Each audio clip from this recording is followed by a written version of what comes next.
രാവിലെ പതിവിലും നേരത്തെ അച്ചു വലിയ സന്തോഷത്തോടെയാണ് ഉണർന്നത്.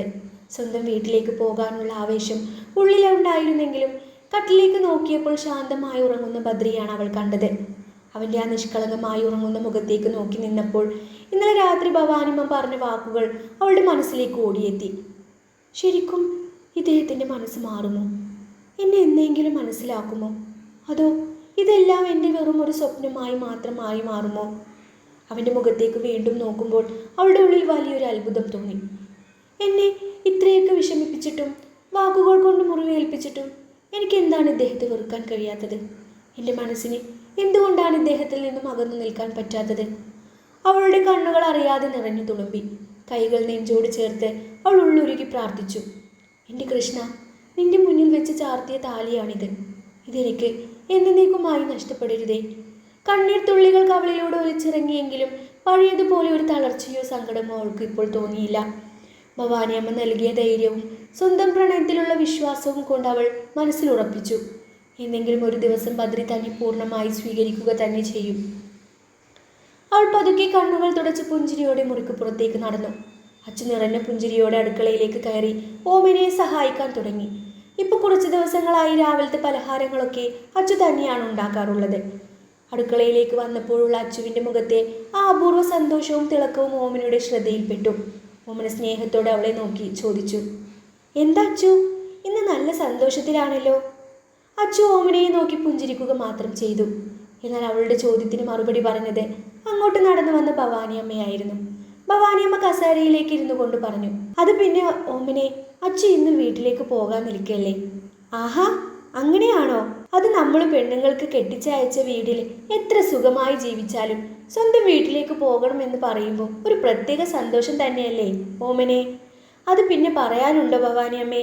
സ്വന്തം വീട്ടിലേക്ക് പോകുന്ന ദിവസമാണെങ്കിൽ വെളുപ്പാങ്കാലത്ത് എഴുന്നേൽക്കലും പണികളൊക്കെ വേഗത്തിൽ തീർക്കലുമായി എന്തെന്നില്ലാത്തൊരു ഉഷാറായിരിക്കും പെണ്ണുങ്ങൾക്ക്. ഓമനയും ഭവാനിയമ്മയും തമ്മിലുള്ള ആ വർത്തമാനം കേട്ട് അച്ചു നാണത്തോടെയും സന്തോഷത്തോടെയും ഒരു പുഞ്ചിരിയോടെ അവിടെ തന്നെ നിന്നു.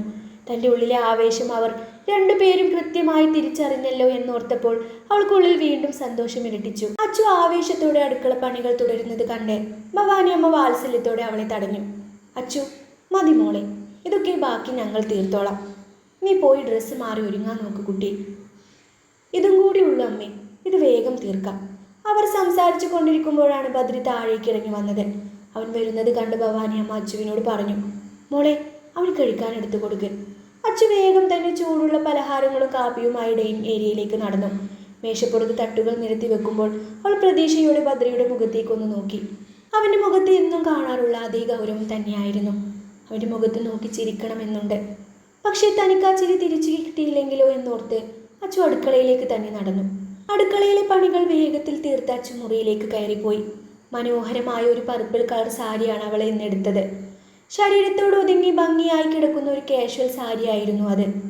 ആ സാരിയിൽ അവൾ അതീവ സുന്ദരിയായിരുന്നു. ആഡംബരമെന്ന് പറയാൻ ഒന്നും തന്നെ അവൾ ധരിച്ചിരുന്നില്ല. കഴുത്തിൽ അണിഞ്ഞിരുന്ന താലിയും നെറ്റിയിലെ ചുവന്ന സിന്ദൂരം മാത്രം മതി അവളുടെ സൗന്ദര്യത്തിന് മാറ്റുകൂട്ടാൻ. ഒതുക്കി കെട്ടിയിരുന്ന നീളൻ മുടിയഴികൾ അവളുടെ മുഖഭംഗി ഒന്നുകൂടി മനോഹരമാക്കി. അത്രയ്ക്കും ആകർഷണമായിരുന്നു അവളുടെ ആ ലളിതമായ ഭംഗി.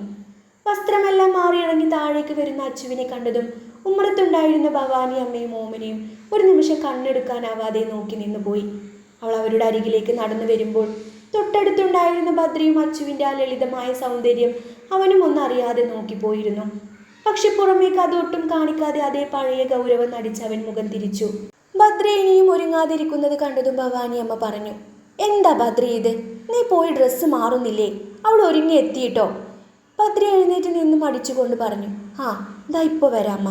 മനസ്സില്ല മനസ്സോടെയാണെങ്കിലും അവൻ വേഗത്തിൽ വസ്ത്രം മാറാനായി മുറിയിലേക്ക് നടന്നു.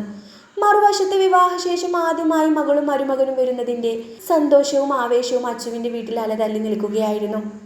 വലിയ ക്ഷീണം ശരീരത്തിനുണ്ടായിരുന്നെങ്കിലും സ്വന്തം രോഗമൊക്കെ പൂർണ്ണമായും മറന്നു സുമതി അമ്മ തലേന്ന് രാത്രിയിലെ ഉറക്കം വിളിച്ച് മരുമകനായി പലഹാരങ്ങളും വിഭവങ്ങളും ഒരുക്കി വെക്കുകയായിരുന്നു. ആദ്യമായി വീട്ടിലേക്ക് എത്തുന്ന ബദ്രിക്ക് എന്തൊക്കെ ഭക്ഷണമായിരിക്കും കൂടുതൽ ഇഷ്ടപ്പെടുക എന്ന ആകുലത മാത്രമായിരുന്നു അമ്മയുടെ മനസ്സിൽ. അടുക്കളയിൽ പാത്രങ്ങളുടെ ശബ്ദം കേട്ട് അച്ചുവിൻ്റെ അനിയത്തിമാരായ അമ്മവും അനുവും ഓടിയെത്തി. മതി അമ്മേ, പോയി കുറച്ചു നേരം റെസ്റ്റ് എടുക്കാൻ നോക്ക്. ഇന്നലെ തുടങ്ങിയതല്ലേ. രാവിലത്തെ മരുന്ന് കഴിച്ചു അമ്മേ. സുമതി ചിരിയോടെ പറഞ്ഞു. അതൊക്കെ കഴിക്കാം മോളെ. അമ്മു ഇത്തിരി ഗൗരവത്തിൽ പറഞ്ഞു. ഇനി എപ്പോ അമ്മ? അതിനിടയിലാണ് ഉമ്മറത്ത് നിന്നും അച്ഛൻ ഭാസ്കരൻ്റെ ഉറക്കെയുള്ള വിളി കേട്ടത്. മോളെ അമ്മു, അവർക്ക് കുടിക്കാനുള്ളതൊക്കെ എടുത്തു വെക്കിട്ടോ, അവരിങ്ങ് എത്താറായി കാണും. അച്ഛൻ്റെ പരിഭ്രമം കേട്ട് വീട്ടിലെ വായാടിയായാനും പെട്ടെന്ന് തല പുറത്തേക്കിട്ട് കുസൃതിയോടെ പറഞ്ഞു. ഹോ, ഈ അച്ഛനും അമ്മയും ഇന്നലെ മുതൽ മനുഷ്യനൊരു സമാധാനവും തരുന്നില്ലല്ലോ. അവർക്ക് വേണ്ടതെല്ലാം ഇവിടെ റെഡിയാക്കി വെച്ചിട്ടുണ്ട്. ഇനി അവരിങ്ങ് എത്തിയാൽ മാത്രം മതി. ഒരു മകളും മരുമകനും ബാക്കിയുള്ളവർ കഴിച്ചോ എന്നൊന്നുമില്ല. അല്ലെങ്കിലും അച്ഛക്കും അമ്മയ്ക്കും മൂത്ത മോളെ മതി. അത് കേട്ടതും സുമതി അനുവിൻ്റെ ചെവിയിൽ പതുക്കി ഒന്ന് പിടിച്ചു. സുമതി അമ്മ വാത്സല്യത്തോടെ പറഞ്ഞു. ആണോടി, ഞങ്ങൾക്ക് അവളെയാണോ കൂടുതൽ ഇഷ്ടം? ഇനി കുശുമ്പ് കാണിച്ചു വരുമോ? അനു ചെവി തടവിക്കൊണ്ടൊരു കൊഞ്ചലോടെ പറഞ്ഞു. ആ അമ്മ വീട് വേദനിക്കുന്നു. എനിക്കൊരു കുശുമ്പുമില്ലേ? അനു പിണങ്ങി പോകുന്നത് കണ്ട് സുമതി അമ്മയുടെയും അമ്മുവിൻ്റെയും മുഖത്ത് ഒരുപാട് നാളുകൾക്ക് ശേഷം വലിയൊരു പുഞ്ചിരി വിരിഞ്ഞു. കീമോയുടെ ക്ഷീണം പോലും മറന്ന് മകളും മരുമകനും വരുന്നത് ഓർത്ത് അവരെല്ലാവരും കാത്ത് ആ വീട് മുഴുവനും സന്തോഷം കൊണ്ട് നിറഞ്ഞു നിൽക്കുകയായിരുന്നു. കാർ പടി കടന്ന് മുറ്റത്തേക്ക് വരുന്നത് കണ്ടതും ഉമ്മറത്തെ വീൽ ചെയറിൽ കാത്തിരുന്ന ഭാസ്കരൻ അടുക്കാനാവാത്ത സന്തോഷത്തോടെ അടുക്കളയിലേക്ക് നോക്കി വിളിച്ചു പറഞ്ഞു. സുമതി, അവരിങ്ങെത്തിട്ടോ. ആ വിളി കേട്ടതും വീടിനുള്ളിൽ ആവേശത്തോടെ കാത്തുനിന്ന എല്ലാവരും ഉമ്മറത്തേക്ക് ഓടിയെത്തി. കാറിൻ്റെ ഡോർ തുറന്ന് പുറത്തേക്ക് ഇറങ്ങിയ അച്ചുവിനെ കണ്ടതും അമ്മുവിൻ്റെയും അനുവിൻ്റെയും കണ്ണുകൾ സന്തോഷം കൊണ്ട് തിളങ്ങി. അനിയത്തിമാർ രണ്ടുപേരും ഓടിച്ചെന്ന് അച്ചുവിനെ വിരിഞ്ഞു മുറുക്കി കെട്ടിപ്പിടിച്ചു. പക്ഷെ ഉമ്മറത്ത് നിൽക്കുന്ന സുമതിയെ കണ്ടതും അച്ചുവിൻ്റെ ഉള്ളൊന്ന് പിടഞ്ഞു. കീമോയുടെ ക്ഷീണം കാരണം അമ്മയുടെ മുഖം അത്രയധികം വാടിയിരുന്നു. അച്ചു ഓടിച്ചെന്ന് അമ്മയുടെ നെഞ്ചിലേക്ക് ചാഞ്ഞു. രോഗം തളർത്തിയ അമ്മയുടെ കൈകൾ അച്ചുവിനെ ചേർത്ത് പിടിച്ചപ്പോൾ അച്ചു അവരുടെ കവിളിൽ ഉമ്മകൾ കൊണ്ടുമൂടി. താൻ ഇത്രയും നാൾ അടക്കി വെച്ച സങ്കടങ്ങളും സ്നേഹവും കണ്ണീരായി അമ്മയുടെ തോളിൽ പതിച്ചു. പിന്നെ ഒരു കൊച്ചുകുട്ടിയെ പോലെ ഓടിച്ചെന്ന് വീൽ ചെയറിലിരിക്കുന്ന അച്ഛൻ ഭാസ്കരൻ്റെ മടിയിലേക്ക് തലവെച്ചു. അത്രയും നേരം പ്രൗഢിയോടെ നിന്ന അച്ചു സ്വന്തം അച്ഛൻ്റെയും അമ്മയുടെയും മുന്നിൽ തികച്ചും ഒരു കൊച്ചു പെൺകുട്ടിയായി മാറുകയായിരുന്നു. ഭാസ്കരൻ സ്നേഹത്തോടെ അവളുടെ തലമുടിയിൽ തലോടി നെറുകയിൽ മുത്തി. അതിനിടയിൽ വണ്ടി ഒതുക്കി നിർത്തി ബദ്രി ഉമ്മറത്തേക്ക് വന്നു. അവനെ വളരെ സ്നേഹത്തോടെ അവർ അകത്തേക്ക് സ്വീകരിച്ചു. വീട്ടിലെ ആ സന്തോഷ അന്തരീക്ഷവും എല്ലാവരുടെയും മുഖത്തെ ആത്മാർത്ഥമായ ചിരിയും കണ്ടപ്പോൾ ബദ്രിയുടെ ഉള്ളിൽ നിറഞ്ഞു നിന്നിരുന്ന ഭയം അസ്വസ്ഥതയും അറിയാതെ അലിഞ്ഞു പോകാൻ തുടങ്ങി. ഹാളിൽ ഭാസ്കരനും ബദ്രിയും ഇരുന്ന് അവൻ്റെ വിശേഷങ്ങൾ ഓരോന്നായി സംസാരിക്കുകയായിരുന്നു. തുടക്കത്തിൽ ചെറിയൊരു മടി ഉണ്ടായിരുന്നെങ്കിലും ഭാസ്കരൻ്റെ ആത്മാർത്ഥതയും സ്നേഹവും നിറഞ്ഞതുമായ പെരുമാറ്റം ബദ്രിയുടെ ഉള്ളിലെ അസ്വസ്ഥതകളെല്ലാം മായ്ച്ചു കളഞ്ഞു. മറുവശത്ത് അടുക്കളയിൽ വലിയ ആഘോഷമായിരുന്നു. അമ്മയോടും അനിയത്തിമാരോടും ചേർന്ന് അച്ചു ചിരിച്ചു കളിച്ച് സംസാരിക്കുകയാണ്. വീട്ടിലെ ഭവാനി അമ്മയുടെ വിശേഷങ്ങളും അവിടെയുള്ള ജീവിതവും ഒക്കെ സുമതി ഒന്നിനു പിറകെ ഒന്നായി അച്ചുവിനോട് ചോദിച്ചറിഞ്ഞു. ബദ്രി തന്നോട് കാണിക്കുന്ന അകൽച്ചയും ഉള്ളിലെ നീറ്റലും പുറത്ത് കാണിക്കാതെ വലിയ സന്തോഷത്തോടെയാണ് അച്ചു അമ്മയോട് ചോദ്യങ്ങൾക്കെല്ലാം മറുപടി നൽകിയത്. മകളുടെ മുഖത്തെ ആ ചിരിയും പ്രകാശവും കണ്ടപ്പോൾ സുമതിയുടെയും അനിയത്തിമാരുടെയും മനസ്സ് നിറഞ്ഞു. അതിനിടയിൽ ഹാളിൽ നിന്നും ഭാസ്കരൻ ഉച്ചത്തിൽ വിളിച്ചു പറഞ്ഞു. സുമതി, അവർക്ക് കഴിക്കാൻ എടുത്തു വെക്ക്. അത് കേട്ടതും സുമതിയും മക്കളും ചേർന്ന് വിഭവങ്ങളെല്ലാം ഡൈനിങ് ടേബിളിലേക്ക് നിരത്തി വെച്ചു. സുമതി സ്നേഹത്തോടെ ബദ്രിയെ വിളിച്ച് ഭക്ഷണം കഴിക്കാൻ കൂട്ടിക്കൊണ്ടുപോയി. വാ മോനെ, വന്നിരിക്ക്. ബദ്രി മേശയ്ക്കരികിൽ വന്നിരുന്നതും സുമതി അമ്മ നേരിട്ട് അടുത്ത് നിന്ന് ഓരോ വിഭവങ്ങളായി സ്നേഹത്തോടെ വിളമ്പിക്കൊടുത്തു. സ്വന്തം അമ്മയെ പോലെ രോഗത്തിൻ്റെ ക്ഷീണമെല്ലാം മറന്ന് തനിക്കായി കരുതലൊടുക്കുന്ന ആ അമ്മയുടെ സ്നേഹം കണ്ടപ്പോൾ ബദ്രിയുടെ മനസ്സറിയാതെ ഒന്ന് വിങ്ങി. ഭക്ഷണമെല്ലാം കഴിച്ചു കഴിഞ്ഞ് ബദ്രി ഹാളിലെ കസേരയിലേക്ക് വന്നിരുന്നു. ആ സമയത്താണ് വീട്ടിലെ കുസൃതിക്കാരിയായ അനു പതുക്കെ അവൻ്റെ അരികിലേക്ക് വന്നത്. തുടക്കത്തിൽ ഒന്നും മടിച്ചെങ്കിലും തൻ്റെ വായാടിത്തം കൊണ്ട് പെട്ടെന്ന് തന്നെ അവൾ ബദ്രിയുമായി കൂട്ടുകൂടാൻ തുടങ്ങി.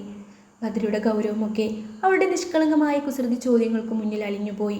അവനും അറിയാതെ അവളോട് ചിരിച്ച് സംസാരിച്ചു തുടങ്ങി. അത് കണ്ടപ്പോൾ സുമതി അമ്മ സ്നേഹത്തോടെ അനുവിനോട് പറഞ്ഞു. അനു, മോന് കുറച്ചു നേരം കിടന്ന് വിശ്രമിക്കട്ടെ. നീ അവനെ മുറിയിലേക്ക് കൂട്ടിക്കൊണ്ടുപോ. ഹാ, വാ ഏട്ടാ, ഞാൻ മുറി കാണിച്ചു തരാം. അനു ബദ്രിയെ കൂട്ടി മുറിയിലേക്ക് പോയി. വളരെ ചെറിയൊരു മുറിയായിരുന്നു. വല്ലാത്തൊരു അടുക്കും ചിട്ടയും ഒരു പ്രത്യേക ഭംഗിയും അതിനുണ്ടായിരുന്നു. മനോഹരമായ ഒരു കൊച്ചുമുറി. മുറിയിലെ കട്ടിലിലിരുന്ന ബദ്രി അനു ഓരോ വിശേഷങ്ങളും കഥകളും ആവേശത്തോടെ പറഞ്ഞു കൊടുത്തു. ശരിക്കും അച്ചുവിൻ്റെ വീട്ടിലേക്ക് പോരുമ്പോൾ തനിക്ക് ആകെ ബോറടിക്കുമെന്നും എങ്ങനെ സമയം തള്ളി നീക്കുമെന്നാണ് ബദ്രി വിചാരിച്ചിരുന്നത്. എന്നാൽ ഇവിടെ എത്തിയപ്പോൾ ലഭിച്ച ആത്മാർത്ഥമായ സ്നേഹവും ഈ കൊച്ചു വീടിൻ്റെ ഊഷ്മളതയും അവൻ്റെ മനസ്സിനെ പൂർണ്ണമായും മാറ്റിമറിച്ചിരുന്നു.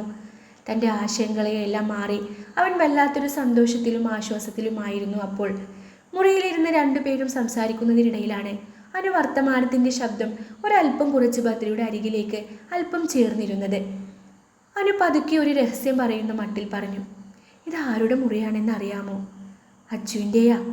അവൾ ഇതിനകത്ത് ആരെയും കയറ്റില്ല, പ്രത്യേകിച്ചും എന്നെ. ബദ്രി കൗതുകത്തോടെ അവളെ മുഖത്തേക്കൊന്ന് നോക്കി. അതെന്താ അങ്ങനെ? അതങ്ങനെയാ. ഞാൻ കയറിയാൽ മുറിയൊക്കെ നശിപ്പിക്കുമെന്ന്. വെറുതെ പറയുന്നതാ. ഇഷ്ടമല്ലെങ്കിൽ അതങ്ങ് പറഞ്ഞാൽ പോരെ അല്ലേ? വെറുതെ കള്ളം പറയണോ? ബദ്രി ചുണ്ടിൽ ഒരു കൊച്ചു പുഞ്ചിരിയോടെ പറഞ്ഞു. അതെ അതെ. അവൻ്റെ മറുപടി കേട്ടതും അനുവിനെ ആവേശം ഇരട്ടിച്ചു. അവൾ കട്ടിലിൽ നിന്ന് എഴുന്നേറ്റ് മുറിയുടെ ഒരു കോണിലേക്ക് വിരൽ ചൂണ്ടി. പിന്നെ ഇതിനകത്ത് കുറേ പുരാവസ്തുക്കളൊക്കെ ഒളിപ്പിച്ചു വെച്ചിട്ടുണ്ട്. ഏട്ടന് കാണണോ? ബദ്രി ചിരിച്ചുകൊണ്ട് പറഞ്ഞു. ആ, കാണണമല്ലോ. അനു പെട്ടെന്ന് വാതിലിലേക്ക് നോക്കി പരിഭ്രമത്തോടെ പറഞ്ഞു. എന്നാ ഞാൻ കാണിച്ചു തരാം. പക്ഷേ അവൾ വരുന്നുണ്ടെങ്കിൽ എനിക്കൊരു സിഗ്നൽ തരണം കേട്ടോ, ഇല്ലെങ്കിൽ അവൾ എന്നെ തല്ലിക്കൊല്ലും. തൻ്റെ മുന്നിൽ നിന്ന് കുസൃതിയോടെ കണ്ണു മിഴിച്ച് പറയുന്ന അനുവിൻ്റെ ആ വായാടിത്തവും കുസൃതിയും കണ്ടതും തൻ്റെ ഗൗരവം എല്ലാം പൂർണ്ണമായും മറന്ന് ബദ്രി ഉറക്കി ചിരിച്ചുപോയി. കുറേ നാളുകൾക്ക് ശേഷമാണ് അവൻ അങ്ങനെ ഉള്ളു തുറന്ന് ചിരിക്കുന്നത്. അച്ചുവിൻ്റെ ബാല്യകാല സ്മരണകൾ നിറഞ്ഞ ആ കൊച്ചുമുറിയിലിരുന്ന് അവളുടെ അനിയത്തിക്കൊപ്പം അവൻ തികച്ചും മറ്റൊരു മനുഷ്യനായി മാറുകയായിരുന്നു. അനു പതുക്കെ ചുവരിനോട് ചേർന്നിരിക്കുന്ന മരത്തിൽ കുത്തുപണികൾ ചെയ്ത ആ പഴയ അലമാരയുടെ വാതിൽ തുറന്നു. അതിനുള്ളിൽ അടുക്കി വെച്ചിരിക്കുന്ന ഒരുപാട് മെഡലുകളും ട്രോഫികളുമാണ് ബദ്രി കണ്ടത്. അത് കണ്ട് അവൻ അത്ഭുതത്തോടെ തലയുയർത്തി ചോദിച്ചു. ഇതൊക്കെ ആരുടെയാ? അനു മുഖം വീർപ്പിച്ചുകൊണ്ട് പറഞ്ഞു. എല്ലാം അച്ചുവിൻ്റെയാ. അവൾ ഇതൊക്കെ വാരിക്കൂട്ടിയത് കാരണം എനിക്ക് ഒരെണ്ണം പോലും കിട്ടിയിട്ടില്ല. അത് കേട്ടതും ബദ്രി ഒന്നുകൂടി ഉറക്കെ ചിരിച്ചുപോയി. അവൻ കൗതുകത്തോടെ ആ ട്രോഫികളിലേക്ക് നോക്കി ചോദിച്ചു. ഇത്രയും മെഡലുകളും ഇതൊക്കെ എന്തൊക്കെ കാര്യത്തിനാണ് കിട്ടിയത്? അനു ഓരോന്നായി പറഞ്ഞു കൊടുത്തു. അവൾ നന്നായി ഡാൻസ് ചെയ്യും, മോഹിനിയാട്ടം, കുച്ചിപ്പുടി ഒക്കെ. പിന്നെ നന്നായി പഠിക്കുകയും ചെയ്യും. സ്കൂളിലും കോളേജുകളിലൊക്കെ അവളായിരുന്നു എപ്പോഴും ഫസ്റ്റ്. അവൾ കാരണം അച്ഛനും അമ്മയും ഞങ്ങൾക്കൊരു സമാധാനവും തരില്ല. അച്ചുവിനെ പോലെ പഠിക്കണം, അച്ചുവിനെ പോലെ നടക്കണം എന്നൊക്കെ പറഞ്ഞ് എപ്പോഴും ഉപദേശം തന്നെ. തൻ്റെ മുന്നിൽ കുസൃതിയോടെ പരാതി പറയുന്ന അനുവിൻ്റെ വാക്കുകൾ കേൾക്കുമ്പോൾ ബദ്രിയുടെ മനസ്സിൽ അച്ചുവിനോടുള്ള ബഹുമാനവും കൗതുകവും ഇരട്ടിക്കുകയായിരുന്നു. താൻ ഇതുവരെ കണ്ടത് ശാന്തമായ മൗനം മാത്രം പാലിക്കുന്ന അച്ചുവിനെ മാത്രമാണ്. എന്നാൽ ഈ കാണുന്നതാണ് അവളുടെ യഥാർത്ഥ ലോകം എന്ന തിരിച്ചറിവ് അവനറിയാതെ ആ അലമാരയിലെ ഓരോ ട്രോഫിയിലും തൊട്ടു നോക്കാൻ അവനെ പ്രേരിപ്പിച്ചു. ട്രോഫികളും മെഡലുകളും കണ്ടുള്ള ബദ്രിയുടെ അത്ഭുതം മാറും മുൻപേ അനു അവൻ്റെ കയ്യിൽ പതുക്കെ തട്ടി കുസൃതിയോടെ പറഞ്ഞു. ഇതൊക്കെ എന്ത്? ഇവിടെ കുറേ സാധനങ്ങൾ കാണാനുണ്ട്. ഞാൻ അതും കൂടി കാണിച്ചു തരാം. അത് കേട്ടതും ബദ്രിയുടെ ഉള്ളിൽ വല്ലാത്തൊരു ആകാംക്ഷയും കൗതുകവും നിറഞ്ഞു. ആഹാ, ഇനിയുമുണ്ടോ? പിന്നെ അവളൊരു സംഭവമാണ്, ബദ്രി നിറഞ്ഞ ചിരിയോടെ പറഞ്ഞു. എന്നാ വേഗം എടുക്ക്. അച്ചുവിനെ കുറിച്ച് കൂടുതൽ കാര്യങ്ങൾ അറിയാനുള്ള ആവേശത്തോടും കൗതുകത്തോടും അവൻ അടുത്തത് കാണാൻ നോക്കുകയായിരുന്നു.